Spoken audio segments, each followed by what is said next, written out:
Գիտեք, մենք որ եվրոպացի ենք ասում, պատկերացնում ենք, որ դրանք ինչ-որ սենց մի միավոր են։ Իրականում դա այդպես չի։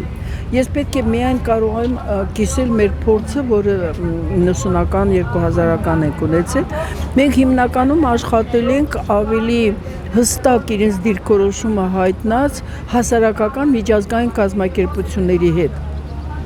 Երբ որ պատգամավոր եմ եղել արդեն Հայաստանյան, ես ԵԱՀԿ-ի պարլամենտի անդամ եմ։ Ես այդտեղ էլի գտնում էի նրանց, օրինակ Չեխիայի ներկայացուցիչը, հիմա ցավոք սրտի ազգանունը բախենակ ճիշտ չասեմ, որոնք իրենք են մոտեցել, ասել են ինչով կարող ենք օգտակար լինել։ Եվ դա օգնել է գործին։ Իհարկե մենք բոլորին չենք կարողացել գտնել, չենք կարողացել հայտնաբերել, բայց այսօր քչերն են հավատում, որ հասարակական կազմակերպությունը մեր ընդդեմ իրավական կամայականությունը օգնել է ավելի քան 4000 ադրբեջանցի վերադառնան իրենց տուն եւ ավելի քան 2500 հայ։ Այսինքն իհարկե մենք էլի ունենք ցուցակում անհայտ կորածներ, բայց այդ ժամանակ եղել է հստակ մի բան, որ առաջինը, եթե իշխանությունները չեն էլ ակտիվ մասնակցում, դրանք չեն խանգարում։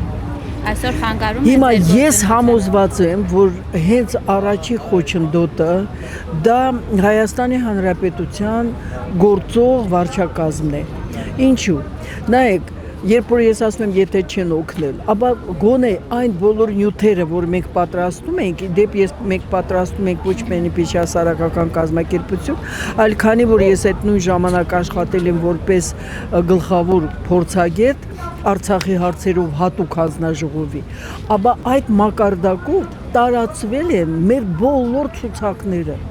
Դուք չեք պատկերացնում, քանի տեղ եմ ես հանդիպել այդ ցուցակները, երբ որ ինքս գնում էի, տեսնում էի, այսինքն իշխանությունը հանձինս գոնե Գերագույն խորհրդի շատ ակտիվ աշխատել է։ Այդ ժամանակ այդ հանձնաժողովի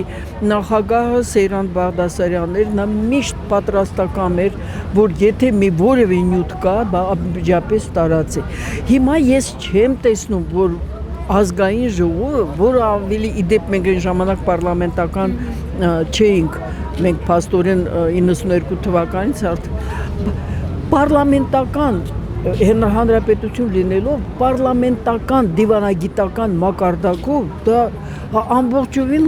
լրություն է անհայտ կորածների հանդեպ։ Իսկ իդեպ ես ասեմ, դա ամենածանր հոգեբանորեն ամենածանր վիճակում գտնվող ընտանիքներն են։ Մենք տարիներ 30 տարի գրեթե աշխատել ենք այդ ընտանիքների հետ։ Բացի այն խնդրի, որ իրենք դնում են որոնումը, կան այդ ընտանիքի խնդիրները, այդ ընտանիքի սոցիալական տարբեր խնդիրներ գոյություն ունեն։ Հիմա ես չգիտեմ, մեր կազմակերպությունը ես մեղա եմ գալիս, ուղղակի զղջում եմ, բայց ես ասել եմ 20 թվականի մենք չենք զբաղվելու անհայտ կորածների, ու ես ասեմ ինչու։ Գիտեք, այն ժամանակ ամեն մի անհայտ կորածի հետևից մի հերոսական պատմություն էր։ Դա ես հիմա էլ եմ հուզվում, երբ որ ամեն մեկի համար մենք պատրաստ ենք հենց հիմա էլ տրամադրել, թե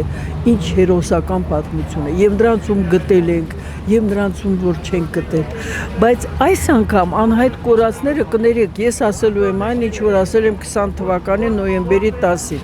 Նոյեմբերի 10-ին ես ասել եմ, մեր տղաներին հանձնել են հողերի հետ միասին։ Նրանք տեղյակ չէին անգամ, որտեղ գիշերվա մեջ դա ստորագրվել է, նրանք դեռ պայքարի մեջ էին, նրանք դեռ չգիտեին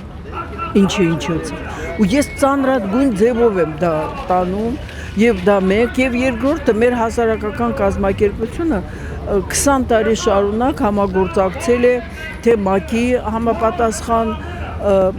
կազմակերպություն կա այդպես voluntary fund for torture victims, որովհետեւ նրանք բոլորը եղել են խոշտանգումների տուժած մարդիկ, ու մենք այդ դրոշի ներքո ահագին գործ ենք արել ժամանակ, բայց արդեն 2014-15 թվականին մեզ մերժել են այդ ծրագիրը,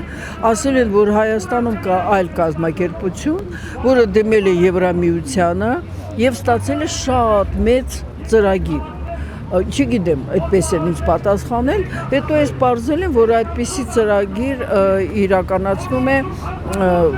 Վանաձորի Հերսինկյան, այո,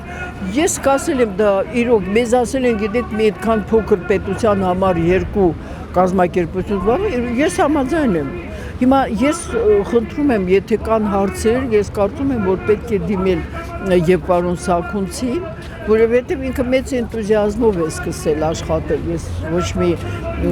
վատ բան չեմ կարող ասել, բայց տվյալ դեպքում ես տիրապետում եմ միայն այն ինֆորմացիային, որը ստանում եմ ծնողներից, մեկ-մեկին հրավիրում է Ռուզան Ստեփանյանը, որ աշխատում են այդ ուղղությամբ, ես իրենց լսում եմ, ինչ որ մի քանի խորհուրդ տվել եմ, անձամբ դիմել եմ ազգային անվտանգությանը, անձամբ դիմել եմ ազգային ժողովի համապատասխան եւ տեսել եմ, որ նպատակային այդպիսի աշխատանք չի իրականացվում, բայց ես տնօրենին մեկը ասել եմ, դա որևէ ոչ թե որովհետև ես ասելու եմ իրանք շարունակելու, որովհետև դա բնականon ձևով ծնողները շարունակելու են փնտրել իրենց զավակներին, միջև որ ստանան ինչ որ թեկուզ կներեք հազար ներողություն վատ լուրը, որովհետև դա ի վերջո տալիս է ինչ որ մի որոշակիություն մնացածը կրկնում եմ ամենածանր հոգեբանական վիճակում գտնվող ընտանիքները դա այդպիսի ընտանիքներ են